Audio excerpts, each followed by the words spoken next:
Hello, greetings. Nearly forgot my microphone again. Nearly halfway there. So I'm just going to fire up Instagram. Let me just fire up Instagram. Okay, it would help if I had... Hi Candice, hello lovely one. I'm just getting Instagram fired up. Well, that's quite loud, that music, isn't it? Hang on. Natural mystic glowing. Oh, I missed you too, lovely. Did you get my message? What am I doing? Oh, I'm going in here. So I'm just getting might as well be the last. I'm just getting my Instagram done up. What's the name of the broadcast? I've forgotten the name of the frigging broadcast. How to stop people pleasing. Okay. Oh, I'm glad you got on the rhythm.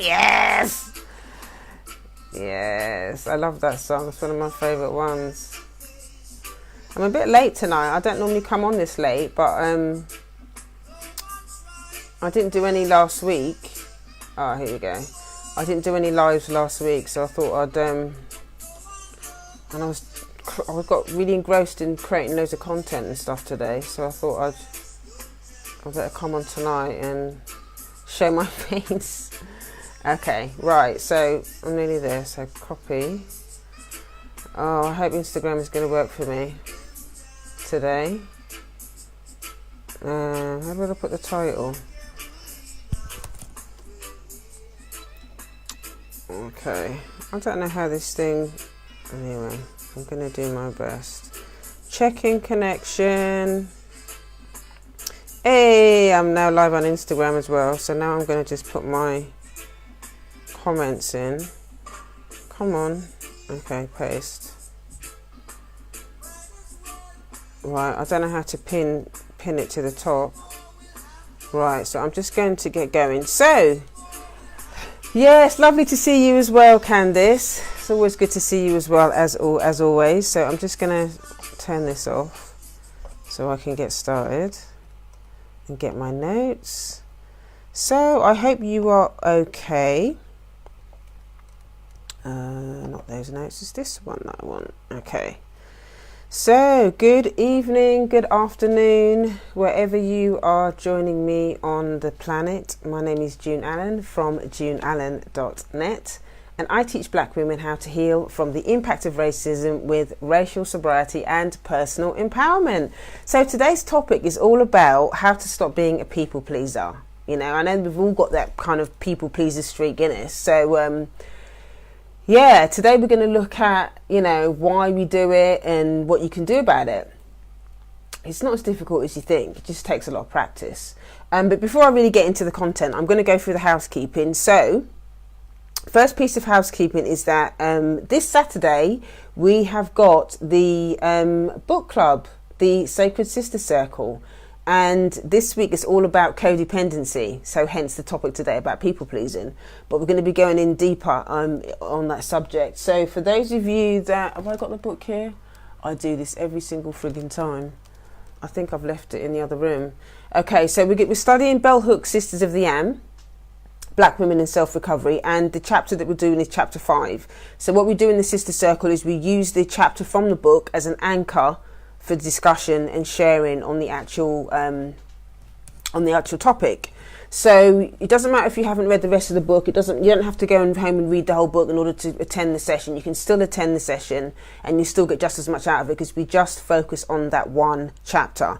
So if you live in London and you are available and you'd like to come and join us and kind of explore your own codependency issues. Hi Aisha, lovely to see you.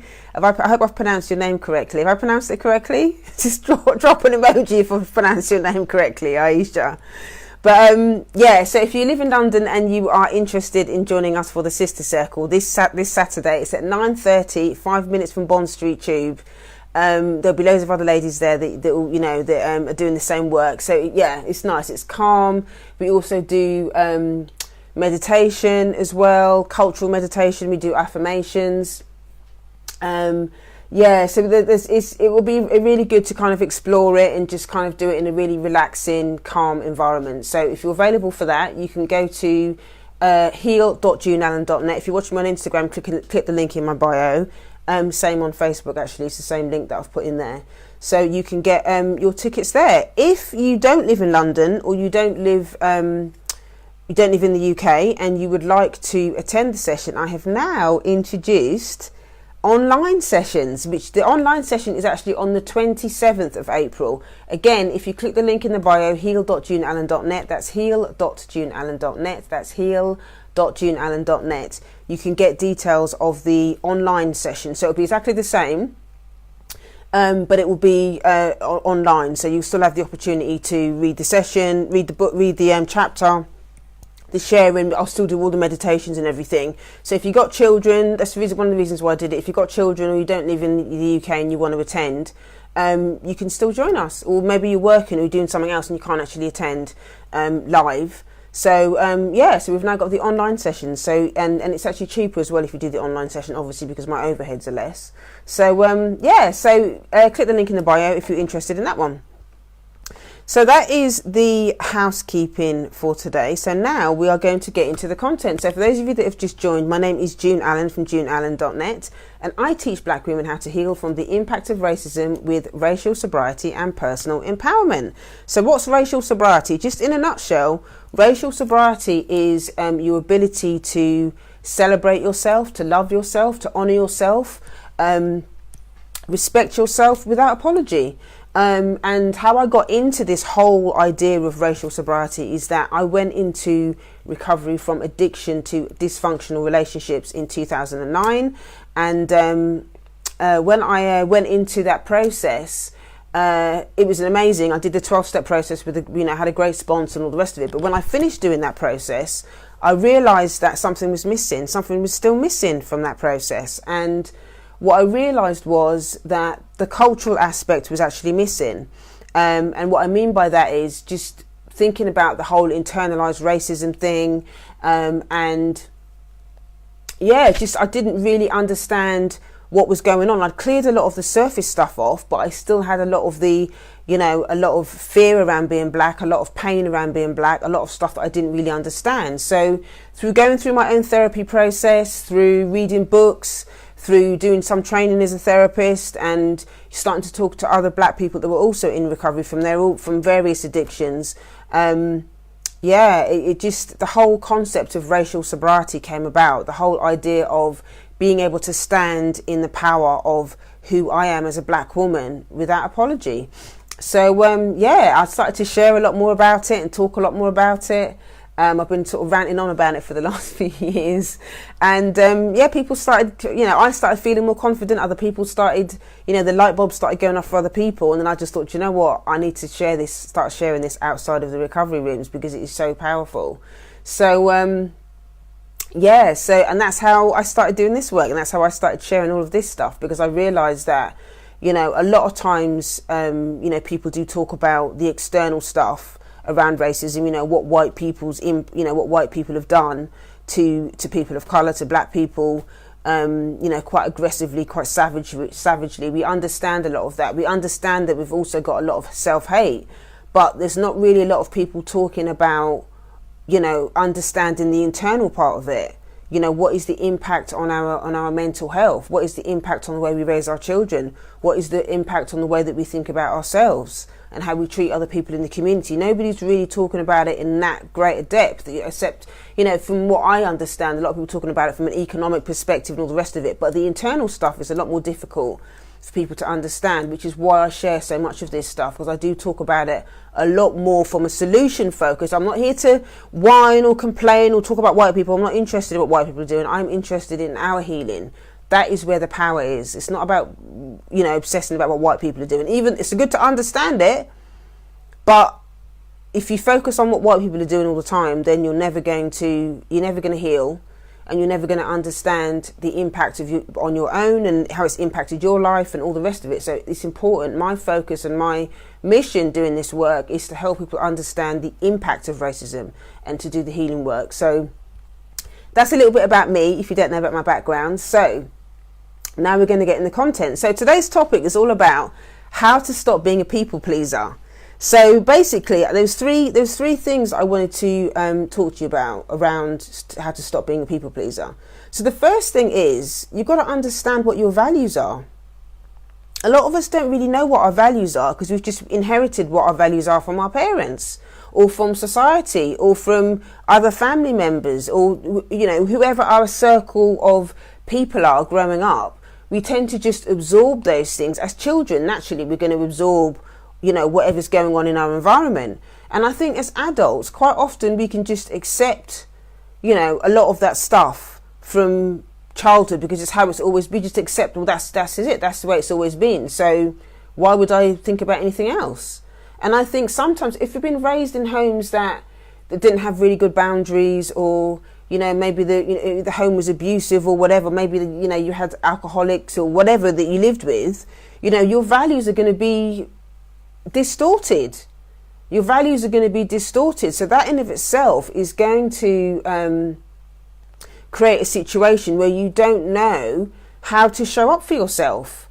So all you understand in that situation is, oh, well, I have to be a certain way because otherwise that person is going to get upset with me. It's not about you standing in your own power. It becomes about, oh, well, I have to be this certain way because that person is, has an expectation of me to be a certain way. So your worthiness then becomes externalized. It becomes an external relationship that it becomes about the other person. That's in an essence what codependency is. You abandon your own needs because you don't want to upset the other person, and you become invisible. And whether we're talking about black people under the system of racism, because that essentially is a huge part as well as why healing for us is so difficult, because it's painful for us because we're so oppressed and we're told, consciously and unconsciously, that being black is bad, ugly, violent, whatever it is. We're told all these subliminal messages from living under the system of racism. So we think that we have to assimilate. We have to abandon our own culture. We have to abandon our own needs. We have to abandon our own cultural values, our spirituality, all of that kind of stuff, in order to assimilate into a culture that's not ours. So we abandon our own values and our own culture it's almost like a survival mechanism. It becomes a survival mechanism so that we don't get shamed, so that we don't get bullied. So it's a survival thing for us in the sense that we do that because we think we're going to be safe. And a lot of it's probably unconscious. We probably don't realize that we're doing it. So the way to counteract that is to redefine the values for yourself. It's about getting quiet and really thinking about, actually, what are my values? What are my cultural values? What type of parent am I? Have I inherited, some dysfunctional patterns from my parents? And how do I change it? Do I want to change it? Is it really working for me? Or am I just am I just called what I call accidental parenting? Am I just kind of passing on the same dysfunction that my parents passed on to me because I just think, well, I don't know any other way to do it, and you don't want to do the healing work? Well, I'm here to let you know that you can change it if you want to. You just need permission. You need to give yourself permission to be able to do that. You don't have to, keep behaving and keep doing this, recycling these same patterns that are causing you grief, that are causing your children grief, that don't work for you. You're not powerless in those values. You can change those values. Now, granted, there might be people that might not be happy about it, but this is not about them. This is not about them. This is about you making the decision to redefine your own values, because at the end of the day, this is your life. And I'm not talking about, being mean to other people or being disrespectful to other people. This is about self-respect. This is about self-respect. And in order for you to stop the people-pleasing behaviour, it requires a certain amount of, quietness, and for you to be able to pull back what belongs to you and to define what is yours and what belongs to other people. That's ultimately how you're going to stop people-pleasing, is to start being really intentional and thinking about what is yours and what belongs to other people. And do you have a sense of it? Do you even have a sense of identity? A lot of us have abandoned ourselves so much that we don't have any sense of self. We don't have any identity at all. We don't have any identity at all. And this is one of the reasons why in the book club it was so important for me to, there's a series of things that we read out inside the book club. We have a series of the characteristics of self-hate. And included in those things are a lot of codependent behaviours, that we have, and some of the stuff that I've already spoken about, not being able to show up for yourself and not being able to, define what your needs are. This is the second thing about how to stop being a people pleaser. You have to be able to define what your needs are, and you're not going to be able to define what your needs are unless you know what your values are. There's an order to these things. In order for you to know what you need to know what your values are. You need to really understand. If you don't have needs, then you're not going to be able to shape your life the way that you want to. Because once you know what your needs are, it's going to change everything about where you work. This is the values thing as well. Once you've defined your values, you may have questions around the type of work that you do. You may have questions around the type of people that are in your circle. It's going to change how you parent. It's going to change how you feel about yourself, because once you understand what your needs are, the more clarity you have around it, it's hard for you to keep doing the dysfunctional behaviour. It's going to become more and more painful for you to continue the dysfunctional behaviour once you realise and you've been able to define what your values are and what your needs are. And that's the importance of, doing the sister circle, because you're sitting around other people that have asking themselves the same questions. And when people begin to talk about this stuff, the questions start to fire off like, well, what do I really want? Am I just existing for other people? And as black women, we've been trained to do that. We've been trained to be the mules and the mammies for other people.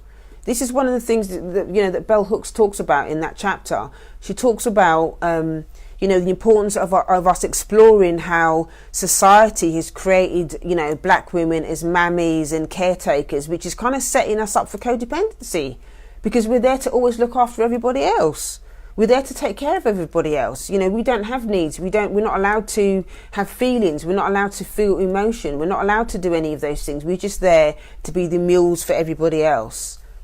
We're just there to be the mules of everybody else. So it's almost like, it's frowned upon if a black person has needs, if a black woman has needs. It's frowned upon. We're not allowed to. We're supposed to be there for everybody else.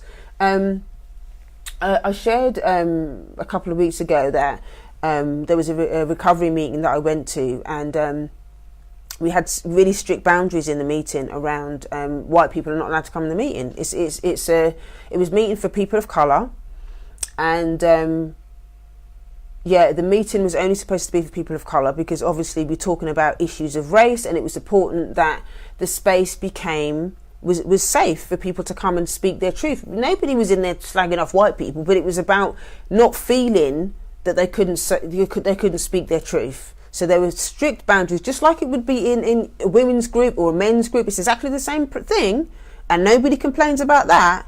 But as soon as a black person, expresses their needs to have these certain types of boundaries, white people get upset.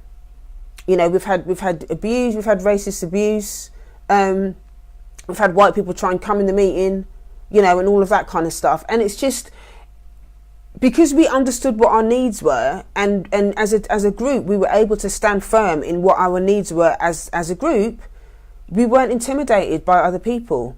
It's not a very nice experience. Obviously it's uncomfortable for us to maintain the boundary and set the boundary, but once that boundary is set and we were willing to say no and stick to our guns, it wasn't up for discussion that any white person was able to think they could just come in there and do what they want, because at the end of the day, we knew what our needs were.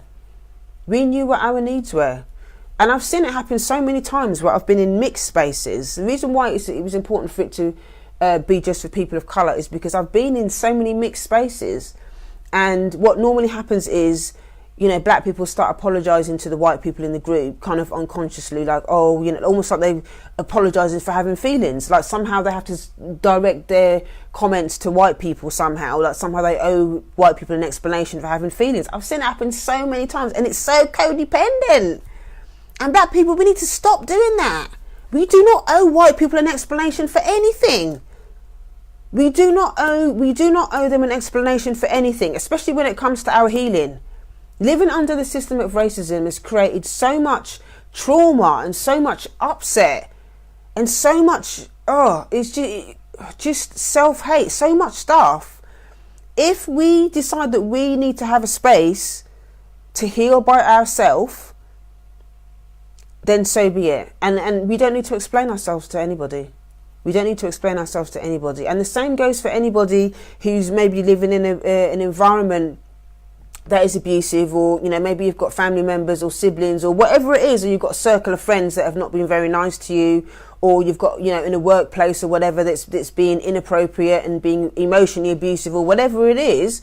You know, you have the right to seek help and to find a space that's independent of all of that behaviour in order for you to get your needs met and for you to be able to unpick it. Because quite often, if you're in a situation where, you know, the behaviour is inappropriate, especially if it's emotional abuse, it's really hard to define it.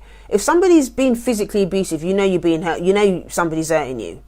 But if you're in a situation where you're not physically being abused, sometimes it's harder to especially if it's really subtle. And this is so common, like with racism as well, because it's like instinctively you kind of know, like, was that a bit off or not? Was that a bit off? You kind of know that something's off, but because it wasn't overt, you know, it's hard to define.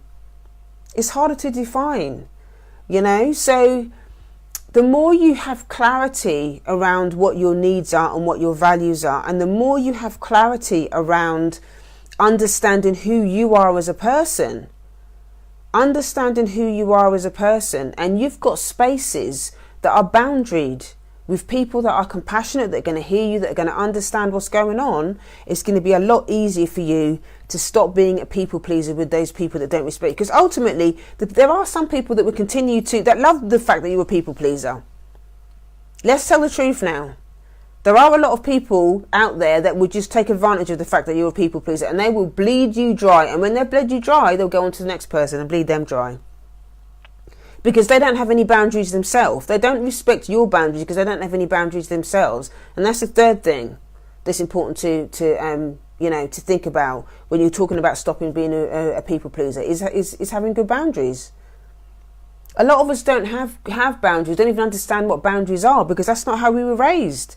And I think as black people living under the system of racism, the reason why racism is so prominent inside our homes and inside our families is because we've internalized so much of it.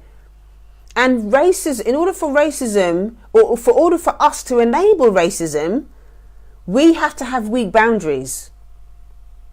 We have to have weak boundaries in order for abuse to occur. We have to have weak boundaries. That perpetuates it, it enables it, and it recycles it. If you haven't got good boundaries, you're not used to saying no. You're always going to be thinking about the other person. So if it's external, we're talking about thinking that we have to please white people. We don't want to upset white people. So we don't have good boundaries around white people because we're always upset that they're going to do something because they have more power than us, you know. So there's always that underlying anxiety that, that white person might do something or say something to my supervisor, or they might, you know, because there's that underlying upset of what white people are going to do. Then you're not going to have your boundaries are going to be a lot more fluid, or just, you know, your boundaries are not going to be as firm around white people because you're afraid to say what your needs are, you know. That's what happens. That's what happens when our racism becomes internalized. We can't show up for ourselves. And then in relationships, because we've been taught to not have good boundaries around white people under the system of racism, that stuff gets internalized in our families. So we don't have good boundaries within our families. We accept that, you know, our black parents think it's okay to beat their children. That's how you mash up somebody's boundaries. But when you're physically assaulting somebody, when you're physically abusing somebody, When you're shaming them verbally, that's how you destroy someone's boundaries, and that's how you ultimately maintain control. That's how you ultimately maintain control over people, by destroying their boundaries. And then they have no sense of self.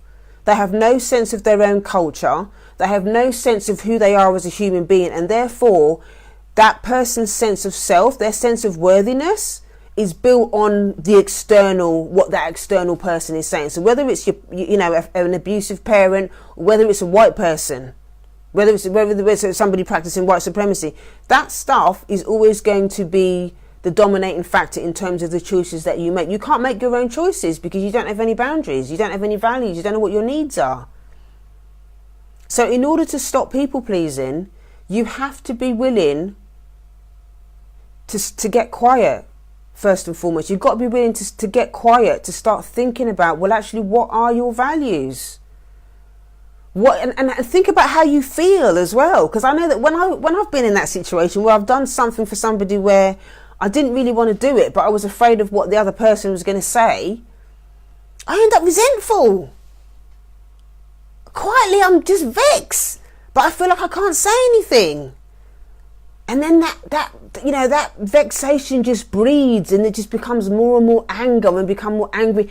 And that's why a lot of our relationships don't work. Why a lot of black relationships don't work, because we don't know how to say how we feel. We don't know how to set boundaries with the other person. A lot of us think that being in a relationship with somebody means that we have to abandon ourselves. That's what we've been taught. In order to stay in a relationship with somebody, you have to abandon yourself and do what the other person wants. That's not a relationship. That's codependency. And a lot of us, we don't. That's what we've been taught.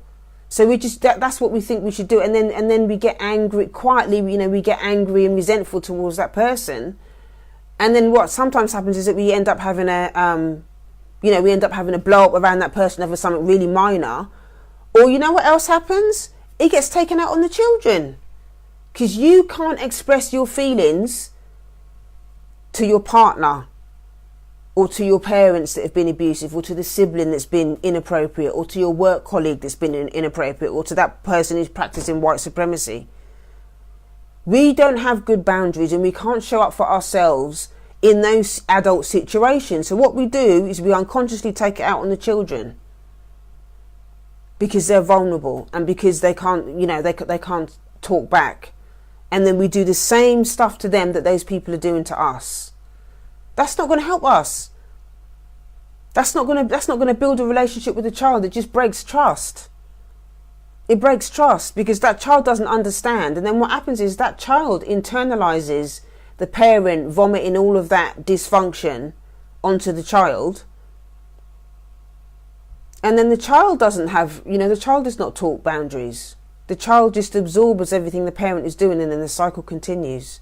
The child grows up without boundaries, without good values, without understanding what the child's needs are. And she's just going to do it when she grows up. She's going to do the same thing. Hi, Rob. Thanks for joining. The child's going to do the same thing. And this is one of the things that I'm so adamant about and so intentional about with my daughter. And I say to her, look, if there's anything that I've never hit my daughter. I've never put my hand on her. I say to her, if there's anything that I ever do that's inappropriate or that's hurtful or anything like that, I say, you have, just tell me at the end of the day, because I want her to understand that if she can say no to me, if she's got good boundaries with me, then she'll be able to tell anybody. It has to start at home. I don't want my daughter to think that she has to people please with me. I want her to tell me the truth. If she don't like something, I might not always like it.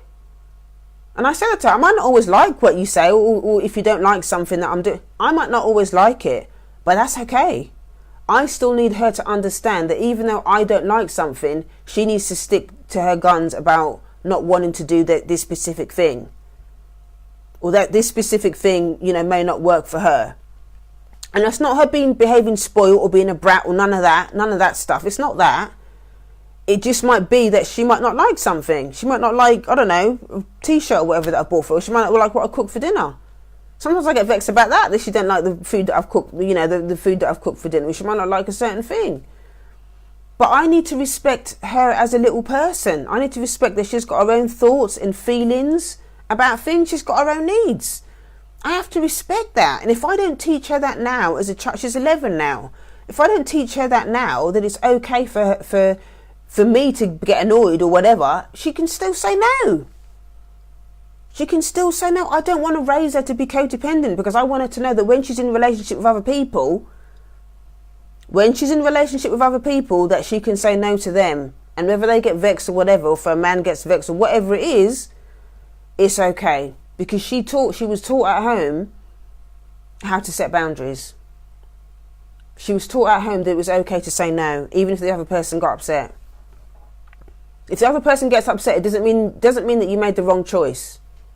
If you say no to somebody and they get upset, it doesn't mean that you made the wrong choice. It just means that that person's upset. And their upset is nothing to, you can't be responsible for that other person's feelings. And I'm not talking about hurting other people's feelings intentionally. I'm talking about self-respect. So stopping the people pleasing, part of that conversation is about accepting that other people's feelings are going to get upset about something, because especially if they're used to walking all over you. That's part of the process. But if you really want to stop being a people pleaser, you have to sort of like, you have to give yourself permission to kind of, once you've set your boundary and said, please don't do that, or I'm not available for that, or whatever the boundary is, just sit with those feelings. Don't give up, or don't abandon the boundary just because you're starting to feel bad, or you might feel a bit guilty, you might feel a bit, that person's upset with me. You're going to feel all those things, especially when you're doing it in the beginning. But just hold those feelings, because it will pass. It will just wash over you like a wave. And I promise you, once you've actually allowed those feelings to pass, you're going to feel so much better about yourself. You're going to feel the self-respect starting to rise, because you're like, oh my God, I showed up for myself. I didn't allow that person to take the piss out of me. I allowed myself to start building the self-respect. And the more you do it, the more you practice it, the more you do it, the better you're going to feel about yourself. That's how you build self-respect. That's how you build self-respect. That's how you get over the people pleasing. You just have to sit with those feelings of discomfort after you've set the boundary, and don't give in to it. Don't give in, and don't go into that all explaining. Oh, I'm really sorry that I have to say. Don't do that. Don't do that, because then you're going to get into a dialogue with that person, and they're going to try and talk you into, abandoning the boundary. Don't do that. If you need to talk about it to somebody, go and talk to somebody, not that person who you've set the boundary with. Go and talk to somebody else neutral, who's going to empathise with you, that can hear you. That's going to be supportive of your decision. And it might be that, don't go and talk to somebody that might say, oh, well, actually, the other person. No, because don't go and talk to somebody who hasn't got good boundaries, is what I'm saying. You have to go and have that conversation with somebody who understands boundaries, and use that as a way to kind of, release some of the anxiety around practicing this stuff. And again, this is something that people can talk about in the book club on Saturday. People can talk about this in the sister circle on Saturday. So if you're available and you want to learn more about codependency, you want to learn more about, the promises of sacred sister self-love and all the rest of it, click the link in the bio. It's heal.juneallen.net. That's heal.juneallen.net. That's heal.juneallen.net. So those are the three things. If you want to stop people pleasing, you need to define your values. If you don't know who you are, you're not going to be able to stop the people pleasing, because you've got no identity. Number 2 is you need to understand what your needs are. You need to understand what your needs are. You need to get quiet and start thinking about who you are, what you want, why you are the way you are, why you people please. Unless you understand what's underneath the people pleasing, you're not going to be able to transform it into what you do need. So you need to understand what your needs are. And the third thing is, you've got to have good boundaries. I harp on about boundaries all the time, and boundaries are hard, because they're fluid. Sometimes they have to be rigid. Sometimes they have to be, and there's so many different types of boundaries. There's body boundaries. There's sexual boundaries, there's spiritual boundaries, there's so many different types of boundaries. But it's important to start having the conversation. Start having the conversation with yourself or in a safe space with other people that are going to understand this stuff, so you can start trying to explore exactly where your boundaries are. Maybe you ain't got any at all. I do have a training actually on boundaries if you're interested. If you go to boundaries.juneallen.net, I do have a training specifically around boundaries for wounded daughters and the mother-daughter relationship, if that's going to help you. So, you know, and I do talk about all the seven different types of boundaries for wounded daughters, and I talk about, you know, how to define your own internal boundaries, and I'll talk about the external ones as well. So I'll go into a lot more detail about that. So if you go to boundaries.juneallen.net, boundaries.juneallen.net, that's boundaries.juneallen.net. So that's it for today's broadcast. I don't know if anybody's got any questions or anything about people pleasing. You can either drop them in the comments, or if you don't feel confident dropping them in the comments, you can actually send me a direct message. So yeah, if you know somebody that is a people pleaser that you think might be interested in this topic, you can tag them, send them a message, and let them know that there are solutions that you can use to get over this thing that we all deal with. So if you let me know what your takeaways are as well. If this broadcast has helped you tonight, drop in the comments or send me a direct message and let me know, you know, what tools you're going to be using to get over your own people pleasing. If you are available on Saturday at 9:30, 5 minutes from Bond Street, you can join us for the Sister Circle, where we're going to be studying chapter 5 of Bell Hooks Sisters of the Am, and we're going to be talking all about codependency and addiction, people pleasing, all of that kind of stuff. If you don't live in London and you would like to attend online, I now have an online version which is going to be on the 27th of April, Saturday. I think it's going to be about 11 o'clock. But if you click the link in the bio, heal.juneallen.net, that's heal.juneallen.net, that's heal.juneallen.net. Thank you so much for joining me this evening. I don't take for granted that you choose to join me on this broadcast, and I will see you tomorrow. I'm going to see you tomorrow. I don't know if I'm going to come on this late tomorrow. I might do it during the day tomorrow, but either way, I will be around tomorrow. So I will see you then. Take care. Have a good night. Bye-bye.